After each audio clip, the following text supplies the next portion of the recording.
I'm Olive, 35 years old. Since graduating from college, I've worked as an office clerk in the fashion industry. I've always been committed to my job, and it's been like my romantic partner.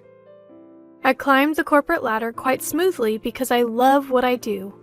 However, working in a predominantly female company meant fewer chances to meet someone, so my love life was rather limited. Once I hit 30 and saw everyone around me getting married and having kids, I decided to sign up for a dating service. That's how I met George. From the first date, George was laid back and easygoing, the total opposite of me, who's always in a hurry and rather impatient. At times, I thought he was a bit unreliable, but then I realized that's something I can handle. I decided that George could fill the gap where I lack easygoingness and chose to marry him. George was raised by a single mother, but neither he nor his mom were interested in living together after we got married. The often told tales of mother-in-law and daughter-in-law conflicts had me relieved that neither of us wanted to live together. When I met my mother-in-law for the first time before our wedding, she seemed to be sizing me up with a critical stare. That confirmed my feelings that I didn't want to share a home with her. No living with my mother-in-law, and a new chapter begins with George as a married couple. We'll make compromises even when our values clash. That was my resolve. So, a month into our adjusted married life, something completely unexpected happened. "Hello, Olive. How are you? Still no baby? I want to see my grandchild already." "Hi, mother-in-law. It's been a while. What brings you here? What's in the bag?" "Oh, didn't George tell you? I've decided to move in." "What?" Of course, George had never mentioned any such plans to me. Both he and his mom had told me before our marriage that neither of them was interested in living together. So this was a complete curveball. "Hey, mother-in-law's here at the house. She says she's moving in? What's going on?" "What? Mom did mention feeling lonely, but I never heard anything about moving in. I mean, I told her it was okay if she felt too lonely, but living together?" I hid away to make the call, and when George said that, I unintentionally let out a "What? Why did you say it was okay to live together without discussing it with me? She probably got the wrong idea. Aren't these the kind of decisions we should be making together?" "Well, I thought having Mom around to help with chores might be nice." When I had greeted her at her home, the last thing I felt was that she could handle household chores. The kitchen was coated in dust, clearly untouched for a while, and the whole house was cluttered. It was nowhere near what you'd call neat. "I want to enjoy my lunch, so I'm gonna hang up now," he said, and abruptly ended the call. Just as I was getting used to life with George, the idea of adding mother-in-law to the equation was overwhelming. While I stood there in disbelief, my mother-in-law called me over, looking annoyed. "Olive, your stuff is in the way. Move it already, will you? Honestly, you can't raise a kid in such a cramped house." "Well, George and I have decided not to have kids. I'm 35 and George is 38. Having a baby past 35 is considered high risk, and I wanted to focus on my career. So we had agreed before marriage to live a peaceful life, just the two of us." I said that mainly to keep my mother-in-law at bay, so we wouldn't have to face daily nagging about grandchildren. But my words set off mother-in-law like a firecracker. Her face turned beet red with anger. "Why? I can't believe you're married and not planning to have kids. I raised George all by myself, and you say you want to live a spoiled life?" "I respect that you raised George while working, but we've decided—" "I don't want to hear your excuses. You're the worst daughter-in-law." My attempt at pacifying mother-in-law had spectacularly backfired. She stayed furious and spent the next while berating me, not even allowing me room to defend myself. "Hey, I can't live with mother-in-law. She's been making a big fuss about wanting grandkids again today." After George came home, I discreetly talked to him about the day's events in our bedroom. George, however, was only half listening, mostly engrossed in his smartphone, offering occasional disinterested replies like, really? Eventually, he put his phone down, got into bed, and closed his eyes. "George, are you even listening?" I was listening, but Mom's lonely, so what can you do? I owe her for raising me as a single mother. I want to repay her kindness. So, Olive, you'll have to put up with it for a bit. My annoyance flared up at George, who, claiming he was tired from work, quickly drifted off to sleep. I was frustrated firstly with having to pacify my mother-in-law who's been going on and on about wanting grandkids, and secondly with George for unilaterally deciding we'd live with his mom. I'd heard that marriages are built on compromise. I knew families successfully managed to live with in-laws. Day one was a disaster, but to continue my life with George, it looked like I'd have to be the one making sacrifices. Waking George up to vent my anger was out of the question, so I accepted our living situation. Later, I'd realized this choice was a mistake. I often found myself wishing I'd shaken George awake that night, given him an ultimatum between his mom and me. Because the next day, mother-in-law's harassment began. "Olive, just because you work doesn't mean you can slack on housework. George and I are starving, so hurry up and make dinner." Okay. When I got home from work, George had already returned and was watching TV with mother-in-law in the living room. George isn't someone who can't cook. Before, if I came home late, he would have dinner ready for me. Yet today, for some reason, he'd done nothing. Even the dishes from the morning were still in the sink. He seemed to be enjoying a quiz show with mother-in-law while I was left to prepare dinner alone in the kitchen. When I finally laid out the meal on the table, mother-in-law twisted her lips in disapproval again. "What's this? Mostly frozen food, huh? You think it's okay to feed this additive packed stuff to an elderly person?" "I'm sorry, I've been busy with work." "Being busy with work is no excuse. Has George been eating like this every day since you got married? Poor guy. If his health goes south, it's on you." While mother-in-law angrily scolds me, spitting as she speaks, George quietly eats his meal. George, who side glances at the TV and seems to be enjoying himself while his wife is being yelled at by mother-in-law, doesn't seem like the George I know. Throughout dinner, mother-in-law never stopped complaining at me. "A wife who can't even cook and won't have kids is the worst. George could have done so much better. Prioritize George and me over your job."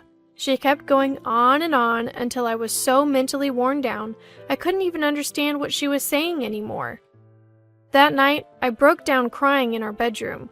The thought of this life continuing was unbearable. George seemed surprised to see me cry. I told him I can't live with mother-in-law anymore, but George looked exasperated.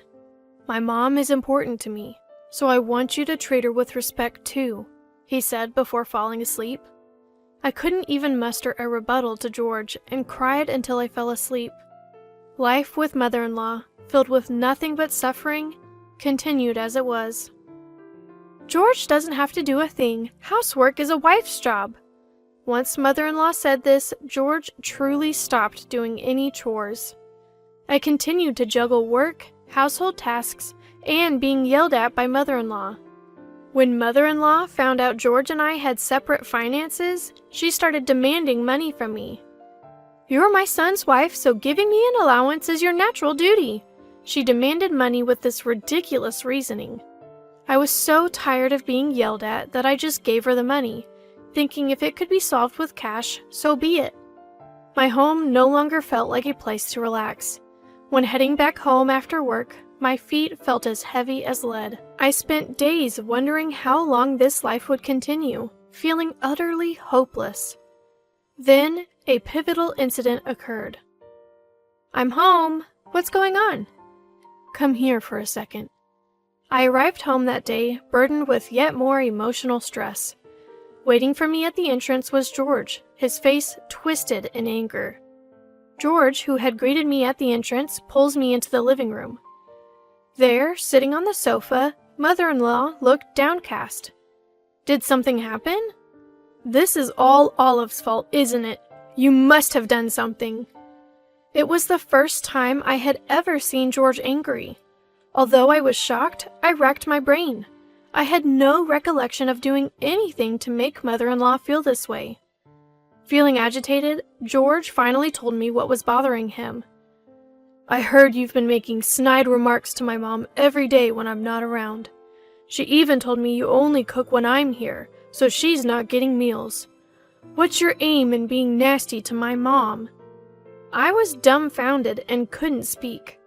George had fallen for the lies mother-in-law had fed him.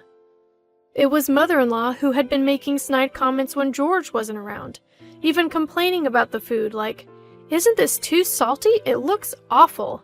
Yet I had never stopped serving meals. I was certain I had fulfilled all of mother-in-law's demands. "I haven't done any of that. I cook even when you're not here, and I've never made any nasty comments." "Stop lying." As George scolded me, mother-in-law looked over his shoulder at me and grinned slyly. George had decided that I was lying and took mother-in-law's words as truth. Looking at George like this made me feel like my head would explode. Maybe this is what people mean when they say they've woken up. As George continued to rage, he snapped at me. "Get out! Go back to your parents' home and reflect on yourself." Sure, I'll reflect. I really had to reflect. I had to reflect on why I had been wearing myself thin serving people like this. I quietly packed my things and left the house. When I got to my parents' house and explained the situation, they were shocked at my appearance. I hadn't realized it, but the stress from living with mother-in-law had caused me to lose a significant amount of weight. Holding me in her arms, my mom cried, "I wish I had never approved of this marriage." My dad said, "You don't ever have to go back." Luckily, my parents' home was a commutable distance to my job, so I took them up on their offer and started my life afresh at their house. Every now and then, I'd get an email from George checking in on me, but I left them all unread. As I worked hard and relaxed at my parents' home, I felt like I was breaking free from the brainwashing. I used to think that to keep my marriage to George, I had to endure whatever mother-in-law said. But a marriage with a husband who prioritizes his mother over his wife is not worth keeping. It took quite some time before I could look back and laugh at what a fool I'd been. Have you cooled your head yet? Yes, I feel much clearer now. Thanks for sending me back to my parents. Months passed and I returned to the house where George and mother-in-law lived. George was waiting at the front door. I smiled and headed toward the living room. Mother-in-law was seated, glaring at me as I entered. "You're late! Being away this long is unacceptable for a wife. You owe George and me an apology for what you've done and for leaving this house unattended." Mother-in-law spoke loudly, and George agreed as he sat next to her. Without sitting down, I pulled out some documents from my bag. "I won't apologize. However, I don't want to make either of you uncomfortable anymore, so I've prepared this." Both George and mother-in-law's eyes widened when they saw the papers I placed on the table. The document was a pre-filled divorce application. Divorce? Hold on, Olive. I never thought about divorcing if you just apologized to my mom. Don't get it twisted. I'm the one who wants to divorce. I'm tired of being yelled at by mother-in-law every day and being treated like a maid. I thought I was doing it all for you, George, but it seems you care more about your mom than me. I don't see the need to value someone who doesn't value me. I realized that after clearing my head at my parents' house. I expected George to be shaken. However, I was surprised to see mother-in-law trembling as well. "Now, Olive, calm down. Divorcing is a hasty decision. Maybe I've been harsh on you, but it's not that I hate you. I just wanted you to become a respectable wife." "I don't want to become a respectable wife as you see it, so thanks, but no thanks. What's making you so nervous? Is it because you had a hard time without your free and limited housemaid for these few months?" Mother-in-law couldn't argue with my statement. The house I'd kept clean despite all of mother-in-law's criticisms was a mess after just a few months of my absence. Clearly, housekeeping wasn't mother-in-law's strong suit. "I came here today to deliver the divorce papers. If you're not willing to agree to the divorce, I've decided to consult a lawyer. Please mail it back as soon as you've signed. Goodbye." I left George and mother-in-law, both looking pale and downcast, and walked out of the house. Finally saying what I needed to say, I felt refreshed as I headed back to my parents' home. Shortly after, George promptly mailed me the completed divorce papers. I easily got my divorce and returned to a life where work is my primary relationship. I'm truly happy living life on my own terms now. As for George and mother-in-law, they seem to be living quietly in their dust-filled home. When I told the matchmaker who had set us up about our divorce, I was shocked to hear that George had re-registered with the dating service. He's apparently looking for a new housekeeper, but given his age and divorce history, his search for a life partner isn't going well. I had resigned myself to staying single forever after the ordeal, but recently a younger colleague told me he's interested in dating with marriage in mind. I'm unsure what to respond, but the truth is, I'm growing fond of this adorable, puppy-like person. We're in the stage of going on dates, and I have a feeling I'll end up being swept off my feet by this colleague. Here's hoping this marriage works out better than the last.